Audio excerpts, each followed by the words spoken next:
Welcome back to our study in the two letters Paul wrote to Timothy. We're in the 5th chapter of the first letter, and we've been learning as Paul taught Timothy how to recognize leaders and how to put them in place so that they are ministering together in a plurality of ministry and meeting the needs of the people also in the congregation. We're going to pick up in verse 23.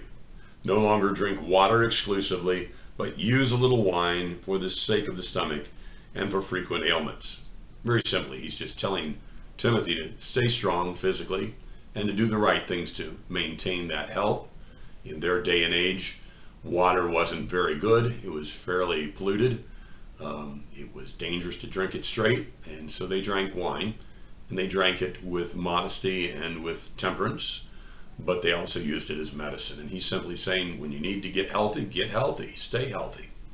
We're going to continue on in verse 24. The sins of some men are quite evident, going before them to judgment. For others, their sins follow them. Likewise also deeds that are good are quite evident, and those which are otherwise cannot be concealed.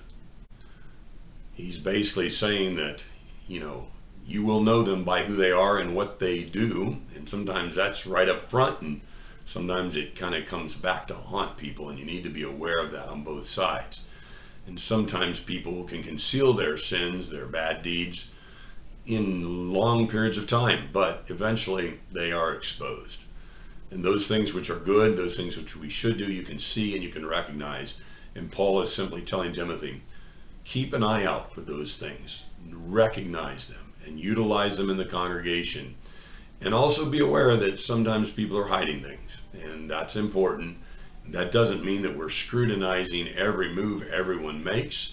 It doesn't mean that we're always looking for a demon under a rock, but that when we recognize them, we deal with them properly, and we understand that sometimes that takes time, just as we've been talking about in our former lessons.